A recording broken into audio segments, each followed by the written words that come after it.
Welcome back to Market on Close. It's time for Options Corner. Kevin Green, senior markets correspondent here on Schwab Network, is joining us. So Kevin, you're breaking down a few different things for us. Let's start with open interest with S&P 500 options. What are you seeing there? What does it tell you about sentiment?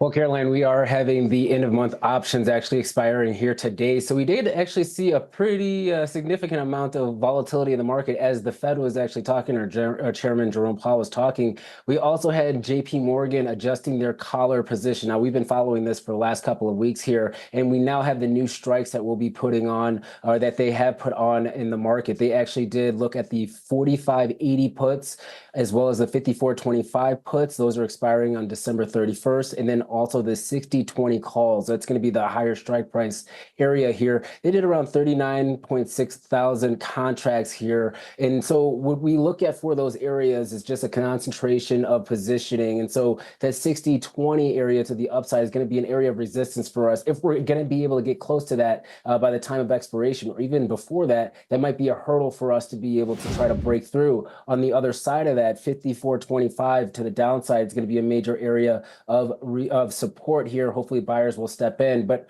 for today, we still have the same levels for the most part. This will actually update for tomorrow. 5750 continues to be an area of resistance for the market. Today, we got really close to the 5700 level, and we did have buyers actually stepping in.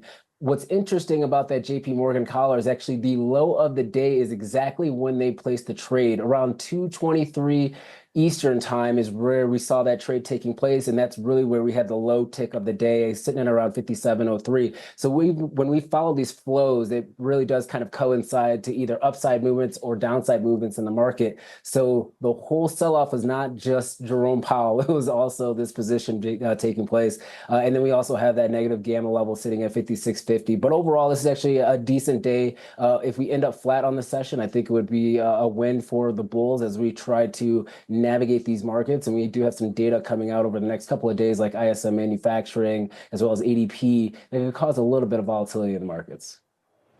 Okay, so it's not just that investors are very impatient and want more rate cuts faster, faster, faster.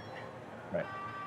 Yeah, exactly. So right when that position was put on, just so I can make sure everybody understands, as soon as that position is being put on, market makers also have to cover that position. So as soon as that actually hit the marketplace, they went out and actually sold a significant amount of futures contracts. You also have other algorithms that are seeing these flows, and they kind of follow exactly what this collar position is doing. And so you just saw a little bit of a rebalancing take place, which is another reason why we actually saw that buying activity happen right after that, more of an equilibrium type of scenario that took place in the market today. So it's always fun when we have quarter end, and we'll probably see the same type of market reaction on December 31st. We have some time until then, but this is how options positioning, especially those that have a lot of size, can actually sway the market either to the upside or downside. Okay, and you mentioned some of the volatility that we've been seeing, the VIX at 19 right now. Help put that into perspective for us. Where can we expect to see that this week, given that we have some pretty key data points? Yeah, the VIX can be elevated for the remainder of this week. I would not be surprised by that. And probably on Friday is where we will see a VIX crush, meaning the VIX goes to the downside if the jobs report actually comes in line with estimates. If you kind of look at the last 3 months for the S&P 500, the days that the weeks that we've actually had pullbacks in the market coincide with the jobs and labor report that we have coming this week, as well as the ISM manufacturing data set. And I have that highlighted there on that chart. You can also see that we have a very small divergence with the CCI, or the Commodity Channel Index, where it is moving to the downside, making lower highs while the S&P 500 itself is making higher highs. You really don't like to see those divergences. That just signifies that the market's losing a little bit of momentum. But if the trend's going to continue for this month, to match what we saw for the last 2 months, you would expect maybe a small pullback in the market, an elevated volatility index. And then once we have that event risk closed on Friday, that's where we probably will see vol crush. And then you start seeing buyers getting back into the market. And then that narrative once again then changes back to the inflationary picture, Fed rate cuts. Are we doing 25? Are we doing 50? And we tend to forget about the earlier labor issues that we might see with the ADP report, especially, which has been very weak over the last 2 months. Okay, and what are you seeing in terms of liquidity, Kev?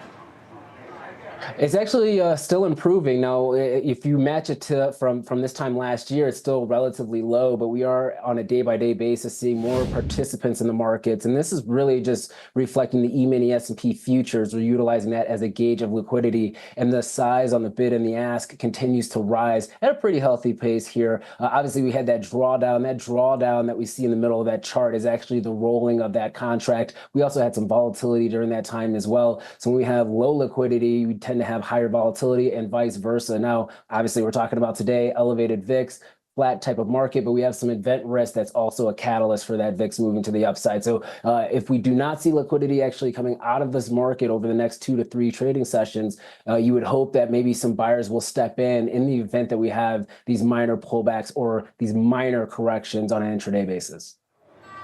All right, we'll leave it there. Kevin Green, always appreciate your insights. Thanks so much.